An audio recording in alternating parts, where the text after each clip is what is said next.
You got into the safety business because you wanted to protect people, but somewhere along the way, the job started controlling your time, your schedule, your priorities, even your income potential. What if the expertise you've built over the years in the field can give you something more? More freedom, more control, more ownership of your future.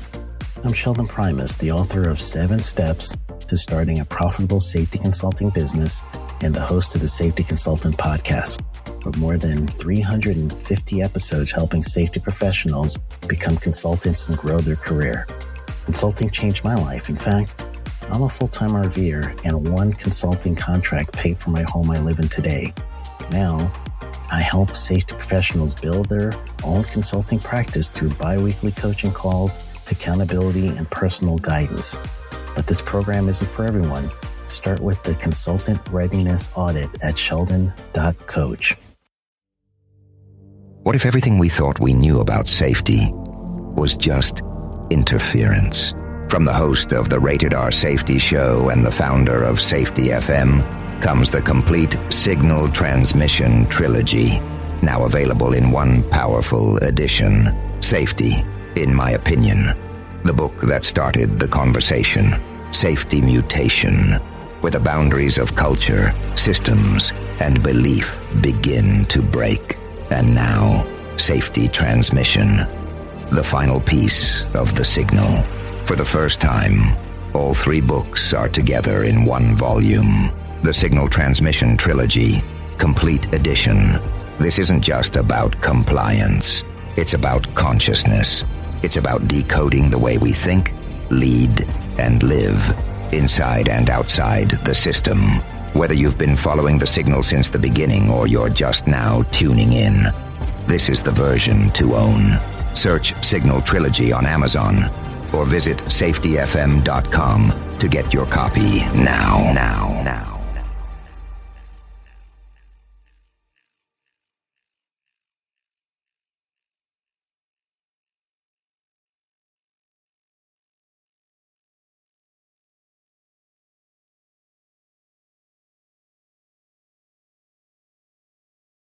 Reduced, or vacated. We use available public records, news accounts, and press releases. We cannot warranty or guarantee the details of any of the stories we share, since we are not directly involved with these stories, at least not most of the time. Enjoy the show. This show is brought to you by Safety FM.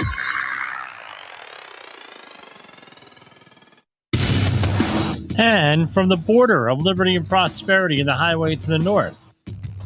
This is Jim Polson with Safety Wars. Let me repeat that, what we just said on the intro. Right? Everybody is innocent until proven guilty in a court of law. Any OSHA citations, fines, anything like that are proposed penalties that get litigated and everything else. And I'm saying this again because of our topic, what we're going to discuss. We might have gotten cut off on one of the streams here. So how's everybody doing out there? Got through the week. I was not on yesterday because we were doing a what do you call it? Outreach course yesterday. So every 4 years, if you're an outreach instructor, you need to go out and you need to recertify. And what the idea is that you get updated on everything. And I think I mentioned this before, was the maritime industry. It's like they had 3 refresher classes canceled nationwide. 2 or 3. I know the one in New Jersey was, and apparently 2 others, and everybody rushed to the outreach training course in University of California, San Diego campus because it's remote. Now, I wasn't ready to go out to San Diego. Not a good thing with all that's going on in my life. And we get on the call, and there's only 4 of us. 4 people renewing. It's almost like a dying business here in United States. Usually it's only 2 or 3 people. I have to have a minimum of 3 people. But now it was, it's just a hard situation here with the way things are. No, we read, no, some of the reports with very few ships built. Most of them are being repaired. Ships are being built overseas, except for some military ships. And I tell you what, when those military ships, when the contract goes out, everybody wants to be on them in the industry. So, no, a lot of overtime, a lot of stuff going on, very, very skill intense. And it's just, it's just horrible situation there. Anyway, the big story today is on that submarine that went down. A lot of people, everyone's talking about this stuff.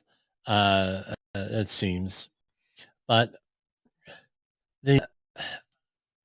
no, you got some people out there that are saying, "Well, look, we just wasted a whole bunch of resources that could have gone somewhere else for this sort of thing."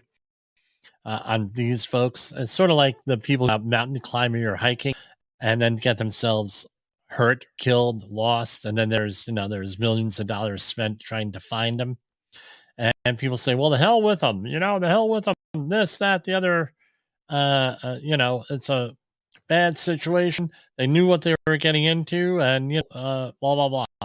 Can't be that way, right? That's blaming the victim. The blaming the victim is really not what we're about here on Safety Wars. Not fighting the war against attitudes, fighting the war against the threats to our safety. And you have to. And what are we here for? We're here to provide backbone, to coach you. Some of the comments that I receive back are, "I feel like, Jim, you're like the big brother in the safety business that I've never had." And I said, "Well, that I take that as a big compliment here, and I appreciate it. Compliments like that. No, you have to have backbone. You have to have integrity. That's lacking a lot." I was just on the phone with a company today, and they're having problems filling safety roles at their firm because everybody who they hire has no backbone. They want to coast here. They want to spend their time on this freaking thing here, right? The smartphone, for those people who are listening on Safety FM there. Now, they want to listen to that thing. They want to watch that thing. Now, and the level of expertise, how to do an accident investigation, how to get along with people. There's a book out there, I forget the name of the author, the No AH rule, and you can figure out what that means. And it's basically, can you get along with someone?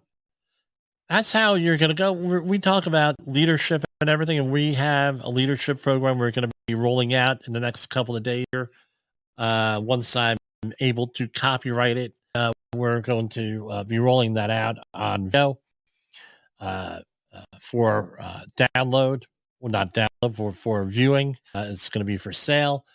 We were working on another video today for that. So, for private clients and what have you, and that's what it comes down to. That safety war is about backbone. It's about saying, "Look, I'm prepared. I'm educated. I'm trained. I'm all of the above. I deserve this job. I deserve this. It's my job to help keep people safe and show leadership." That's what we're about here. That's what's seriously lacking. And this is an actual quote from CBS News from a couple years ago from the CEO of the Titanic expedition firm here, right?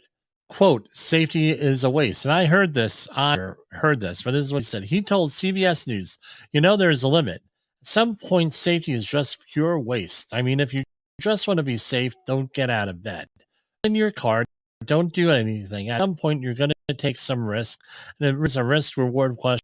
I think you can do this just safely by breaking the rules."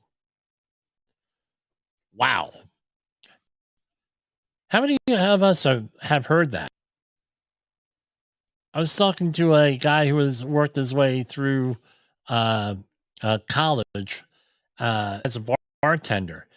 He came down. He had a major injury, and what happened was there were some patrons in the bar that were nurses. They said, "Oh, just go out to the car," and they were also EMTs, and they stitched them up and put them back to work. He has a scar to prove it. It's a nasty scar with that. Hey, can't break a couple. You can't make an omelet without breaking eggs, sort of things. So, here's from Reuters. Titanic sub destroyed in catastrophic implosion, all 5 on board dead. A deep-sea submersible carrying 5 people on a voyage to the century-old wreck of the Titanic was found in pieces from a catastrophic implosion that killed everyone on board, the U.S. Coast Guard said on Thursday, ending a multinational 5-day search for the vessel. Well, here's the question here. If it was your relative, someone you loved, would you want to search for? Or you just let them die? I think that most of us want the people search for, want to search for answers and whatever kind of clue there is. And believe me, from a fast death, from a shocking death, there is no closure. You can't get closure from this. You just get coping and you move on. That's just the way, and you learn to live with it. And things get better and with grief and everything else. You had a traumatic event. So here, going and doing all the searching and everything. I think it was pretty, according to the Navy, they heard kind of like an implosion on Sunday night. They reported it to the incident commander. The incident commander said, well, we're going to go and continue the search. All right, well, there's some reasons for that. People want answers why this happened, number one. Number two, is there a defect in this where they can prevent another accident like this happening? Is there a need for better standards, better oversight? Apparently, this was made out of carbon fiber and titanium, according to some of the reports I've read, and that's not really resilient to this sort of thing, right? Where they're usually made of steel, very thick steel, these sorts of things to stand the pressures of the water down there. Because someone said it was compared it to an Empire State Building size, an Empire State sized piece of lead weighing down on this submersible. So that's one thing. They want answers why this happened. I had very little faith that anybody survived something like this from the beginning, but I didn't put that out there. However, what's one of the positive things that might have come out of here is that you had a multinational response here. And I would treat this more as a training type situation. Nonetheless, a very dangerous kind of training mission, and that put other lives in jeopardy. However, this was a training mission. I think that these folks need practice from all around, from anywhere from the actual search and rescue part of this to the public relations part of this and everything else. It's unfortunate that 5 people had to die for this. And some of the, what are their names here? Even before, this is from the Reuters article, even before the Coast Guard's press conference, OceanGate issued a statement saying that there were no survivors among the 5 men on the Titan, including the company founder and chief executive order Stockton Rush, was piloting Titan.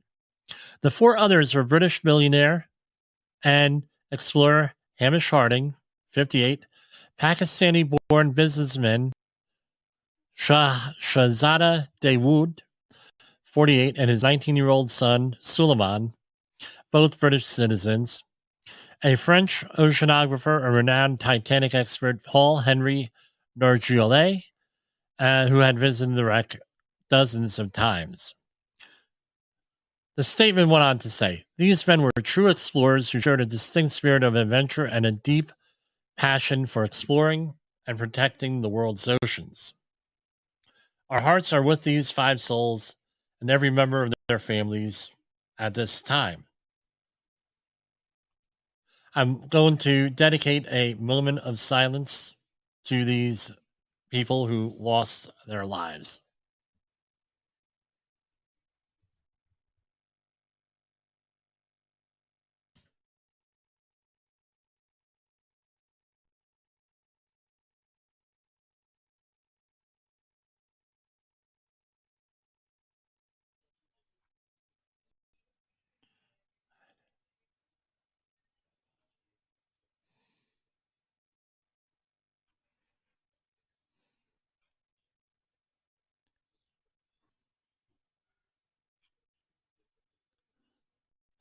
And if I could add, amen, and ad astra per aspera, Latin phrase.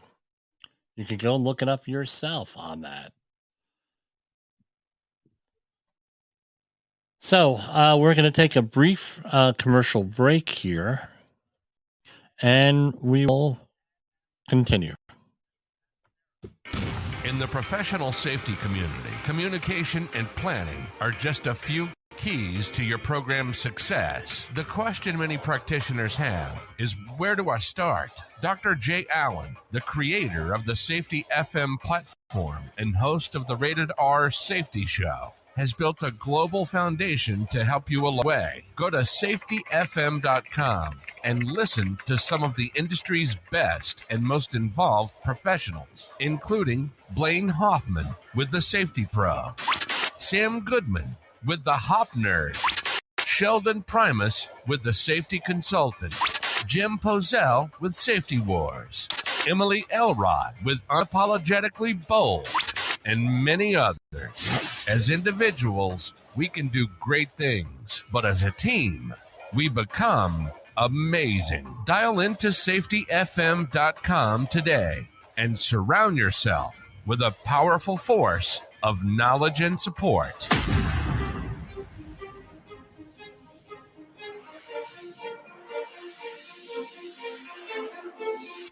This is Safety Wars, broadcasting to our brothers and sisters in the occupied territory of behavior-based safety. Get out your secret decoder ring. Here is your nightly message. Human error is normal.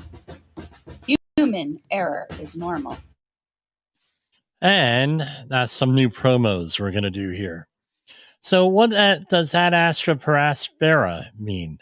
Is the motto of Kansas, right? Is Latin to the stars through difficulties.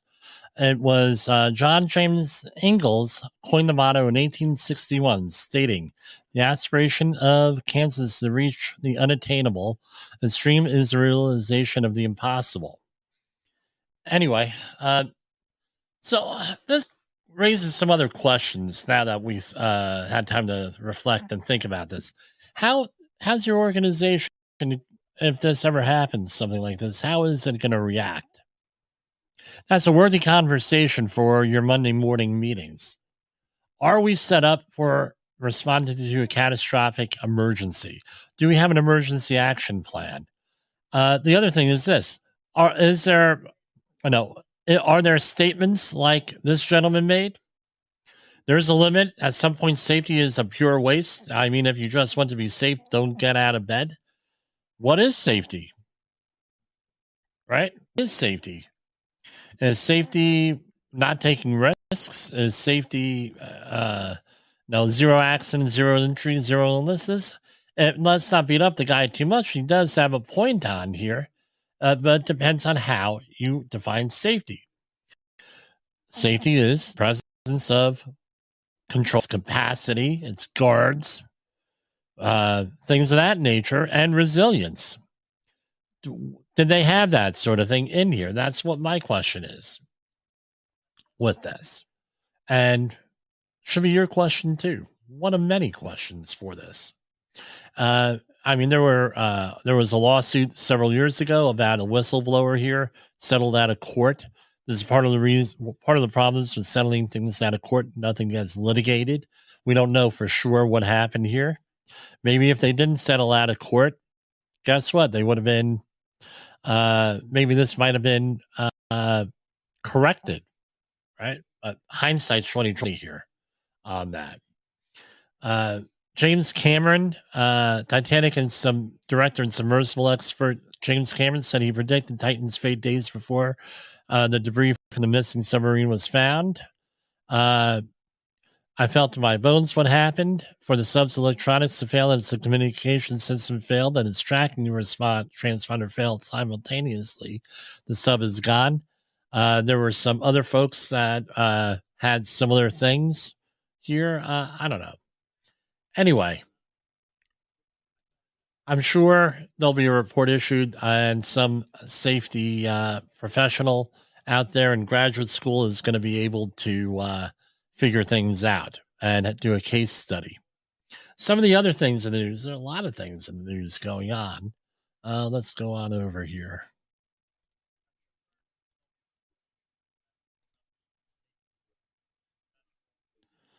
Getting the right screen up here sometimes is a challenge. Okay.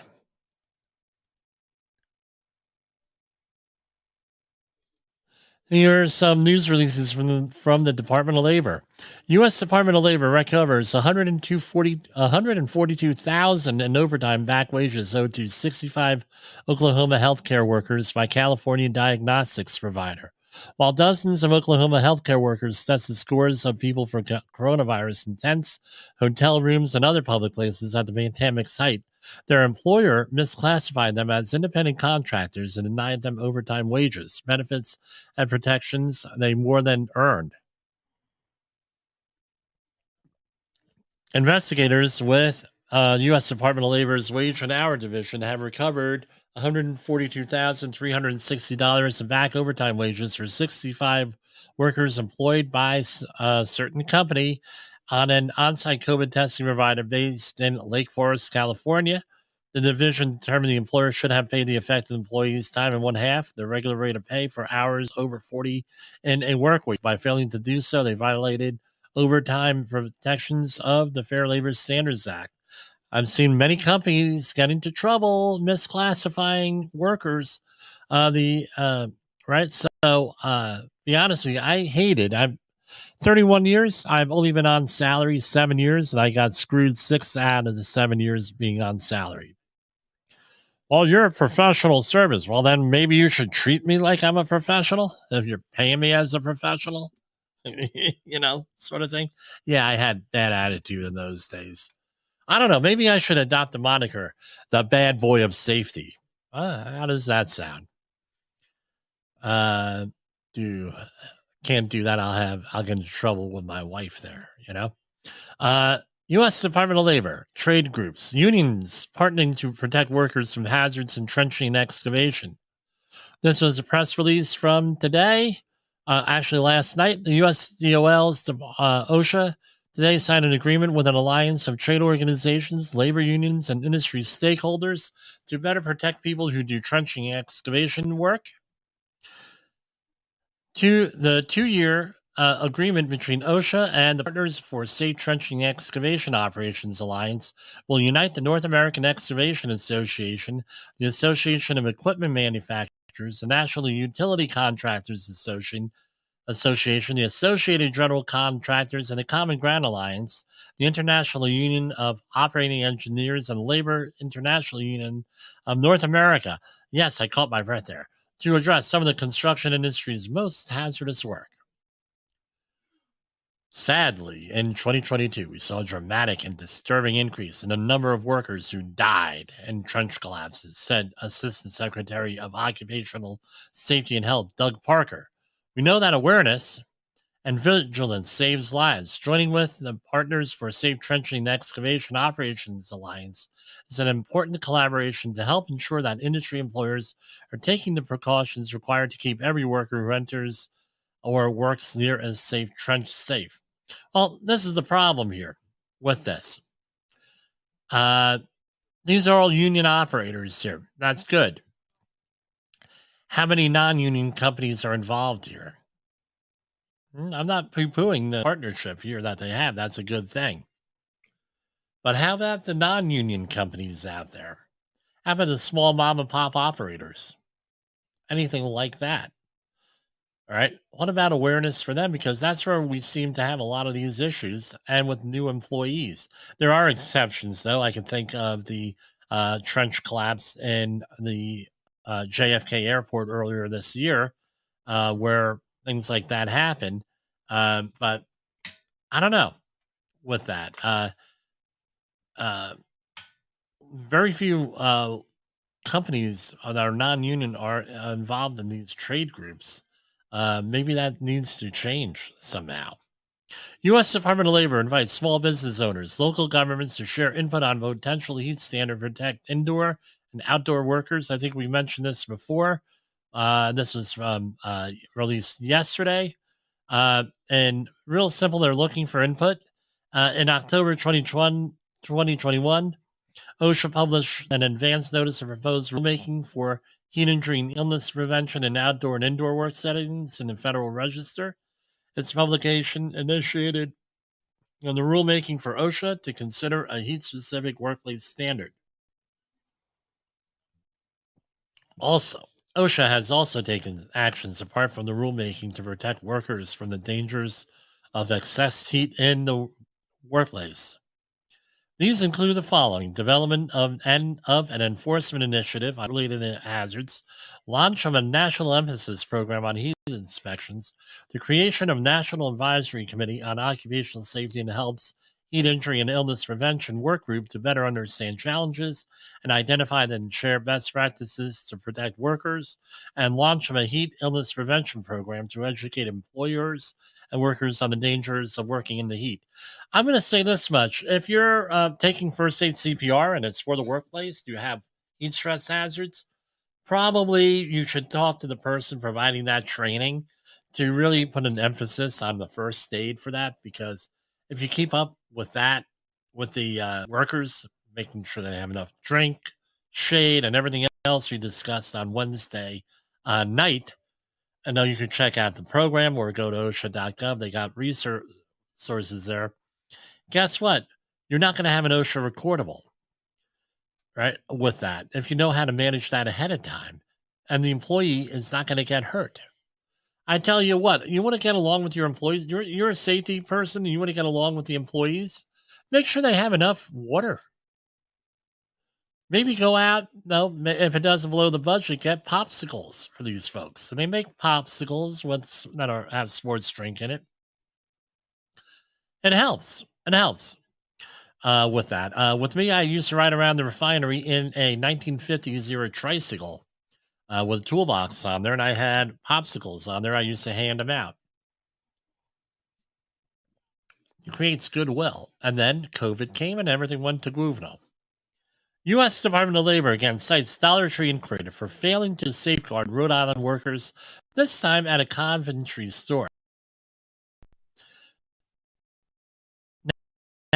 Now, at my class, I brought this up this week at the refresher here that I heard from those folks. So let's get through this. For the third time, the U.S. Department of Labor's OSHA has cited one of the nation's largest discount retail chains for allowing hazardous conditions at one of its Rhode Island stores. This one in Coventry. This one, inspectors found store employees exposed to slips and trip hazards created by haphazardly stacked boxes and spilling items in the store's shopping area and wheeled carts, large boxes, bins, and trash spread throughout the stockroom. They also discovered boxes of merchandise stacked unsafely in the stockroom, exposing employees to collapse and struck by hazards. Here are some of the citations. Here. Again, remember, if it happens at one facility in one location and it happens in another facility in the other location, as long as they have the same EIN number and the same owner, it could be a repeat violation. So this is type of violation repeat serious. Was 147,000 and change. All places of employment Hazardous storerooms, service rooms, and walking working services are not kept in a clean, orderly, or sanitary condition. Item 1, citation 1 to item 1B. Storage areas are not kept free from accumulation of materials that constitute the hazards for tripping, fire, explosion, or pest harborage. That one was 0. That's a repeat violation. Citation 1, item 2 was materials stored in tiers are not stacked, blocked, interlocked, or limited in height so that it is stable and secure against sliding and collapse. That one was another $147,000 and change for a grand total of $294,668. So one of the guys apparently that I took the class with, very familiar with Dollar Tree. When he says, well, according to him, I have no way of verifying this. A lot of this stuff is anti-theft protection. They have people who run out the back of the stores and things of that nature, so they block things with this. According to him, that's the excuse. I said, well, there are better ways of doing things, I think. Are there feasible ways? Yeah, there got to be some kind of feasible ways with this. I mean, in New York and some of the other areas where they have all these high crimes since 2021, and even before then,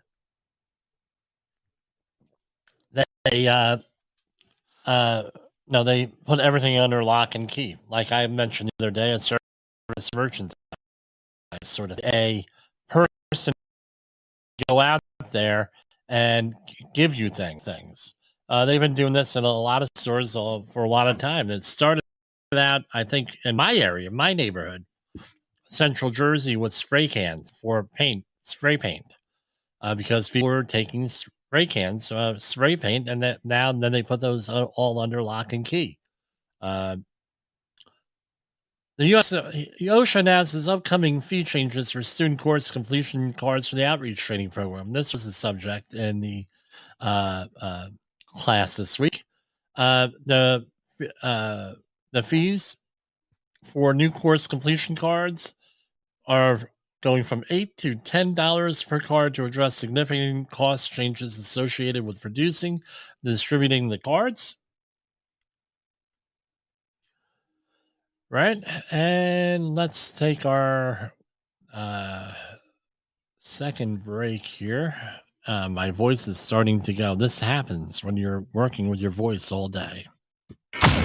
In the professional safety community, communication and planning are just a few keys to your program's success. The question many practitioners have is, where do I start? Dr. Jay Allen, the creator of the Safety FM platform and host of the Rated R Safety Show, has built a global foundation to help you along the way. Go to safetyfm.com and listen to some of the industry's best and most involved professionals, including Blaine Hoffman with the Safety Pro, Sam Goodman with the Hop Nerd, Sheldon Primus with the Safety Consultant, Jim Pozell with Safety Wars, Emily Elrod with Unapologetically Bold, and many others. As individuals, we can do great things, but as a team, we become amazing. Dial into safetyfm.com today and surround yourself with a powerful force of knowledge and support.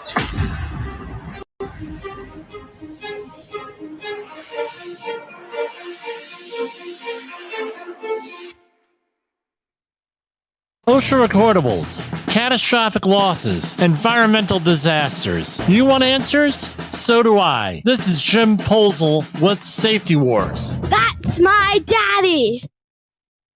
So some Supreme Court decisions came down this week. We're going to talk about one. The Supreme Court ruled 8-1 on, that's almost unanimous, everyone, that Texas and Louisiana may not challenge the Biden administration's 2021 decision to focus its deportation efforts on individuals deemed to be a threat to public safety.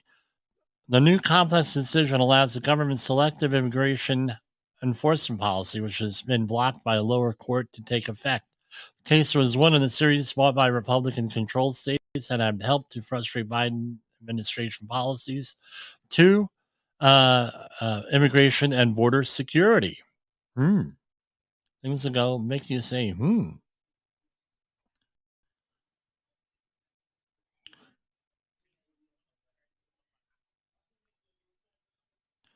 Okay. Here we have a new poll. A majority of Californians are considering moving to another state, according to a recent survey conducted by Strategies 360, a research and communications firm focused on public affairs. Respondents reported dissatisfaction with the high cost of living as a primary factor in their desire to move elsewhere, with 40% saying they are somewhat or very serious about leaving, and another 24% say they are thinking about it but not too seriously. Approximately 1/3 said they were not leaving at all. I don't know. It's very expensive to live in California, but I'm going to tell you what, it's one of the most beautiful states I've ever been to. And what else do we have here?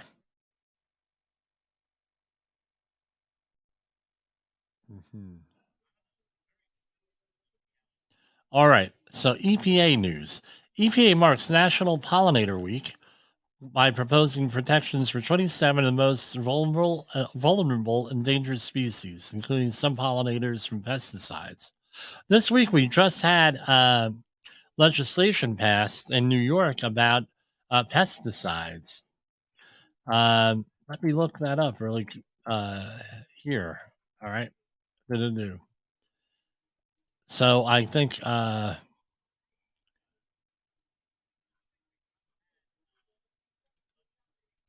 hold on. This again, I don't read these stories. Here you go. This is in California and also New York. Also, hold on.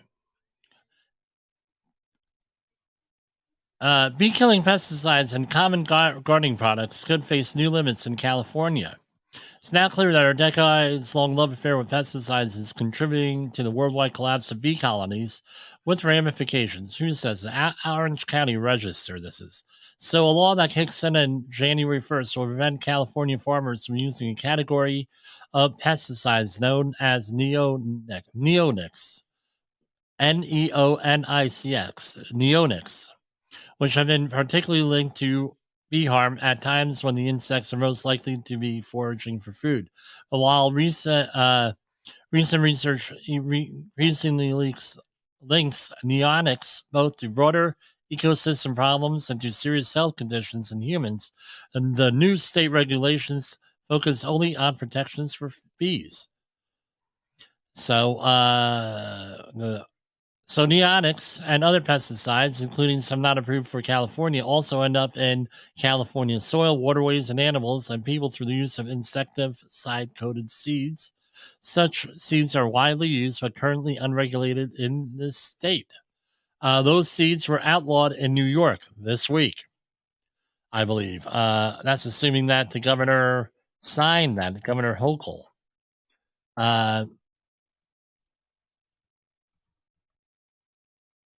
In New York. Man. Oh, here you go. This is from Lancaster Farming News. The New York lawmakers have approved a bill to ban neonicotinoid, right? Seed treatments. The plan is designed to protect bees and other pollinators from insecticides, but many farmers oppose the move. The ban would prevent corn, soybean, and wheat seeds from being treated with neonicotinoid chemicals starting in 2027. The bill would not apply to other application methods, right? So on one, right, they're moving from pesticides being incorporated with the seeds to a spraying application. What's worse for the environment? I don't know. One is a systemic environmental thing. One is very localized to the thing, right, to the bees. I don't know. I wish we didn't need any pesticides, but I tell you what's going to happen. Price of food is going to go up. They're going to use this as an excuse for the price of food to go up on this because more manpower needed for this type of way of doing this. Also, crop failures, things of that nature. I don't know. It seems to be a pattern here where two states that have huge agricultural things, California and New York, are now banning this. If you've ever been, no, everyone thinks, well, all this farmland, middle of the country, when you fly over, that's absolutely true. But California, you go up Route 5, it's farm after farm after farm, and you're driving 6 or 7 hours from LA to San Francisco. And New York, everyone thinks of New York as New York City and maybe Long Island, right? But once you start to get up to where I live, Rockland County, and things are changing, Rockland and Orange County with, but you could, that's an area I'm not even going to go discuss. Forget about it. That's like suicide to discuss. And I'm not saying that jokingly or as hyperbole here. That's truth here. I mean, you don't discuss the development around here without consequences. Over here it's getting developed, right? But you go way up north, there ain't nothing. As my Uncle Ernie says, upstate New York is beautiful, all the farms and everything, wine country of New York. However, if you like to starve, because there's really nothing to do up there with that, and everyone who works up there, who doesn't work really locally with farms and things of that nature, some light industry, everyone else moves down here to has commutes down here doing things. So I don't know. It's one of those things here, but EPA isn't an issue. Yeah, the first time I heard this issue, it was April 6, 2007, I believe, on one of my favorite radio shows, Coast to Coast AM, which I have been deemed a regular on now. I've been identified as a regular. So I don't know. Where it was colony collapse disorder was discussed. There. And the reason why I know, I listened to the program on the way out to Ohio, and that was the day that I left for Ohio. This initiative is part of EPA's work to meet obligations under the Endangered Species Act, furthers the goals outlined in EPA's Endangered Species Act work plan to provide practical protections for listed species from pesticides. The draft white paper includes how EPA selected the 27 things. So they issued a white paper here. Probably worth looking up and reading it. I mean, it's need the bees. So last weekend we had honeybees in our gardens. So if you ever saw my garden, it's completely fenced in with chicken wire and everything else to keep the animals out. It's on the sides, on the roof, and everything else, and animals still somehow get in there. Chipmunks, I can't get rid of them. Anyway, long story short, she got stung 3 times by bees, honeybees. She was yelling, and she was not very happy with me. I said, I'm not killing them. I'm going to go and get a beekeeper and get rid of them, let the beekeeper have them. EPA invites youth to serve on agency's first ever National Environmental Youth Advisory Council. This is going on where you could, if you are between the ages of 16 and 29, you can be a member of this committee here. This committee, right? National Environmental Youth Advisory Council will provide independent advice and recommendation to the EPA on how to increase EPA's efforts to address a range of environmental issues as they relate to youth communities. Okay. KC Performance Steel. I can't say the name. Kansas City. Okay. Kansas City Diesel. There's a diesel service, an auto repair shop agreed to settle with the EPA. This is from the 22nd, yesterday, for allegedly tampering with car engines to render emissions controls inoperative, for failing to permit EPA access to inspect and copy records. These actions were violations of the Federal Clean Air Act, according to the EPA. The installation of defeat devices or any illegal tampering of auto emissions controls is both a violation of federal law and a significant contributor to air pollution, said David Kozad, Director of EPA Region 7's Enforcement and Compliance Assurance Division. The federal government is serious about holding accountable individuals and companies who profit from these unlawful actions of protecting communities, particularly those who are already overburdened by pollution from harmful emissions. EPA continues to oversee the groundwater investigation at the Industrial Excess Landfill Superfund site in Uniontown, Ohio. This is from the 22nd, yesterday. This week, U.S. EPA began oversight of the potentially responsible parties' that's PRP, right, additional groundwater investigations in Uniontown and Greene, Ohio, west of the Industrial Excess Landfill Superfund site. Imagine having a name like that. We're in the excess landfill, right?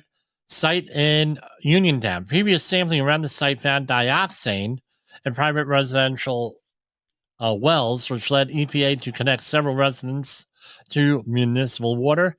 The continued groundwater investigation will help determine the size of the dioxin plume and if additional municipal water hookups will be necessary. So, a little bit of background here in hydrogeology. So, you have a source of pollution, and what happens is groundwater does not stay in one place. It has a tendency to move. And as we mentioned, wasn't here, I mentioned it during my video that I was giving a voiceover for today, that water is a mobilizer of contaminants. So what happens is as the groundwater is moving laterally, meaning horizontally, it's carrying along this the plume and the contaminants along with it. Now, I'm not familiar with dioxane. Let's look that up. So I'm going to go over here to dioxane, copy, and we're going to put in dioxane safety data sheet. I always do this here with this. Here we have one from Rochester Institute of Technology and SDS.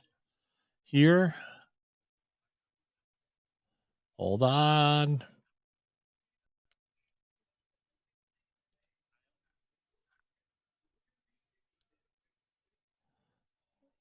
Oh, I know. This is you're watching me surf the internet here. Why is this not SDS safety dioxin? Okay. So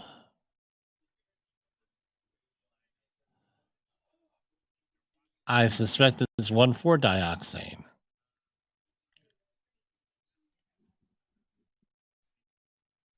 Comma 4 dioxane. You can bear with me here. And you know what? I'm not in Google. That's what the issue is.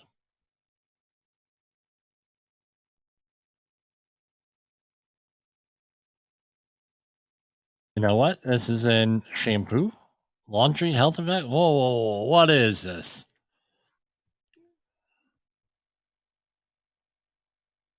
So here we have a SDS here. I'm not going to mention. It's from a couple years ago. It is 1,4-dioxane, all AKA dioxane, diethylene dioxide, diethyl ether, as I said it, right?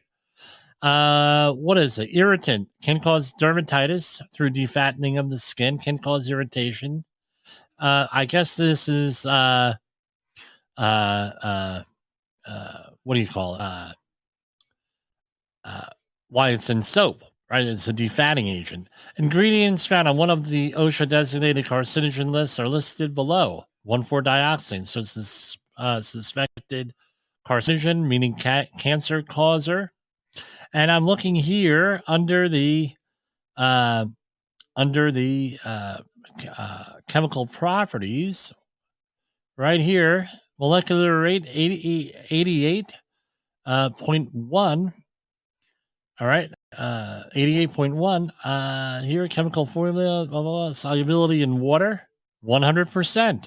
Specific gravity, 1.034, meaning it's going to sink basically slowly, but it'll be sink. So it's 100% soluble in water, and it also has a specific gravity of 1, meaning it's going to be mixed in all together with this. And guess what? I can see where this could be very mobile in the environment, similar to other things like ammonium perchlorate, which is also 100% soluble. So there's a problem there at this site. It's not surprising that they had to go and that they had to replace water supplies here for people on city water from the private well. I tell you what, this brings up another subject here with if you have a private well, what are you going to do as far as sampling concerned? We went through this a couple years ago on a family property of the extended family. And they were like, well, do we do water sampling? And the answer is yeah, periodic water sampling.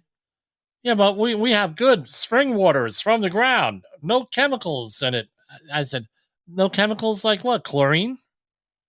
Well, chlorine is bad. Chlorinated water. I'm like, dude, chlorinated water is like the discovery of fire in human history. But he ended up going and having it sampled, and guess what happened?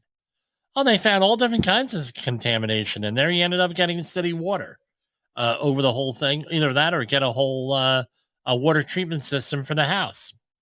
They chose to get city water. They have no idea where the contamination came from. They think it was from dumped stuff from years and years ago. They lived in a rural area. Anyway, here's something from the NTSB. NTSB issues final report on CTA employee fatality. This is from Chicago Transit Authority thing. I remember this accident. The accident happened in July 16th, 2022. This is actual actual fast thing, right?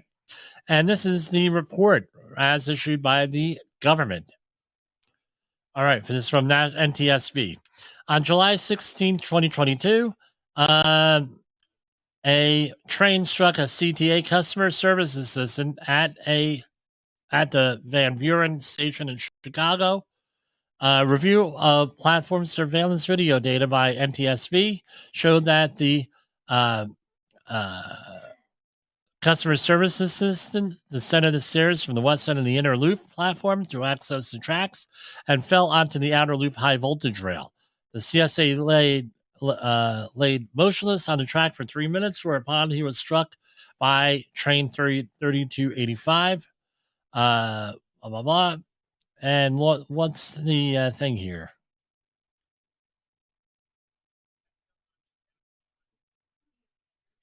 So apparently there was a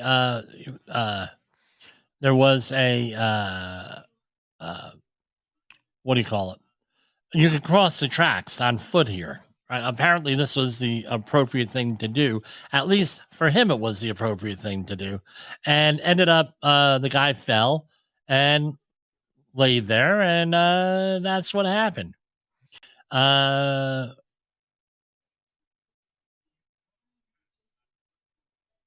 So, I don't know. This is right. The accident occurred. The result, as a result of the accident, the CTA now requires its customer service assistants to take rail safety refresher courses every 2 years to maintain their job classification.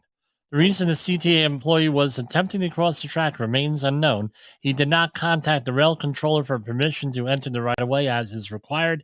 Okay, so he wasn't supposed to be here apparently, but How much you want to make a bet that this was a normal kind of thing if they went back and they reviewed all the safety footage? It doesn't say here how often this happens in this article from the NTSB. I don't know. Horrible, horrible situation. Not the way I want to go. Teenage worker, this is from Australia from earlier this week. Teenage worker killed in a Western Australian sandblasting plant. The teenager was crushed while preparing a steel beam for painting at the TLC surface treatment factory in Welshpool early Thursday morning. The business specializes in industrial sandblasting and painting. I've worked a lot around this here. There's a huge investigation here. So what exactly happened? One, he was a new employee. Okay. 16 years old. So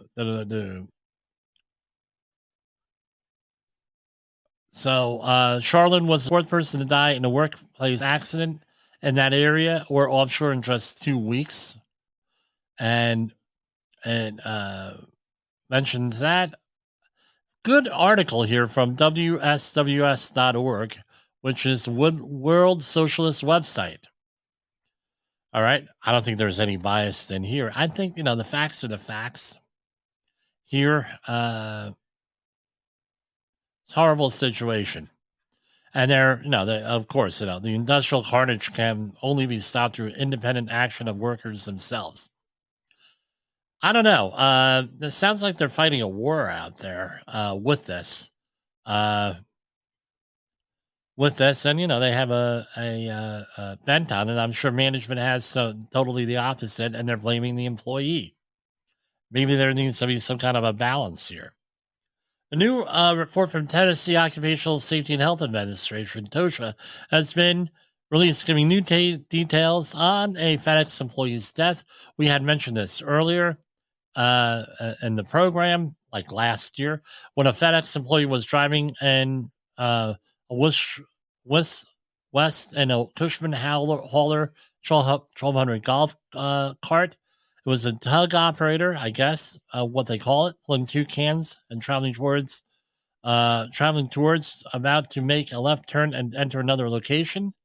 The coworker swung left into the oncoming lane, then swung right back into his traffic lane in order to make a wide left U-turn to line up with the entrance to the scale.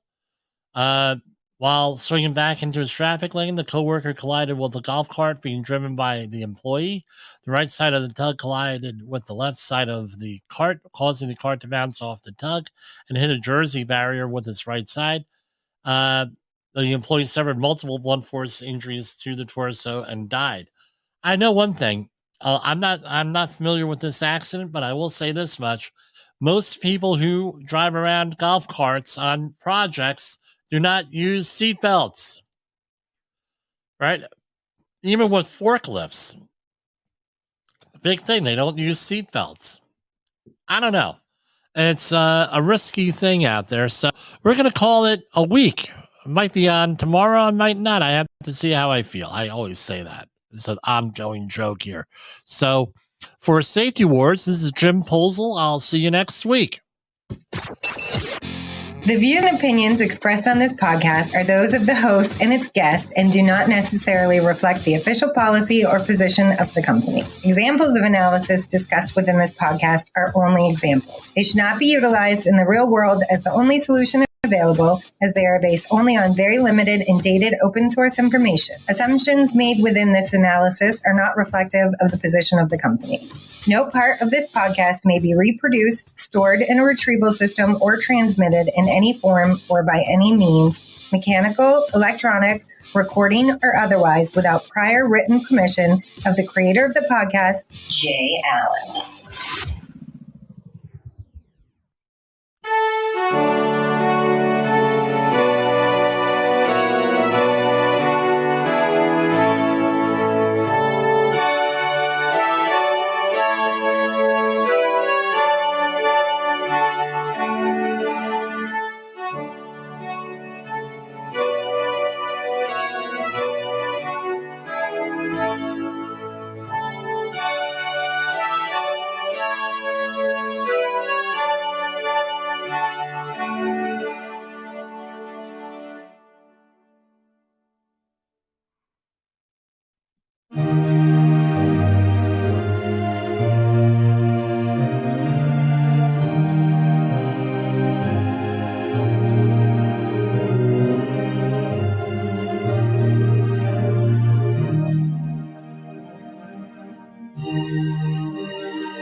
You got into the safety business because you wanted to protect people, but somewhere along the way, the job started controlling your time, your schedule, your priorities, even your income potential.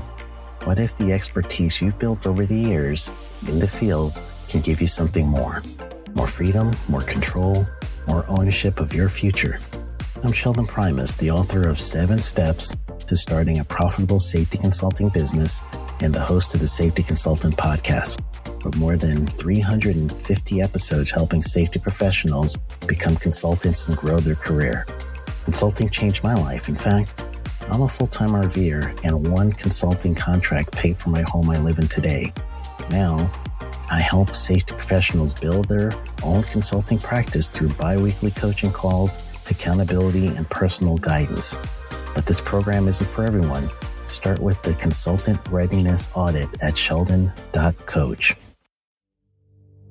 What if everything we thought we knew about safety was just interference? From the host of the Rated R Safety Show and the founder of Safety FM comes the complete Signal Transmission Trilogy, now available in one powerful edition. Safety, in my opinion, the book that started the conversation. Safety Mutation, where the boundaries of culture, systems, and belief begin to break. And now, Safety Transmission, the final piece of the signal. For the first time, all 3 books are together in one volume. The Signal Transmission Trilogy, Complete Edition. This isn't just about compliance. It's about consciousness. It's about decoding the way we think, lead, and live, inside and outside the system. Whether you've been following the signal since the beginning or you're just now tuning in, this is the version to own. Search Signal Trilogy on Amazon or visit safetyfm.com to get your copy now.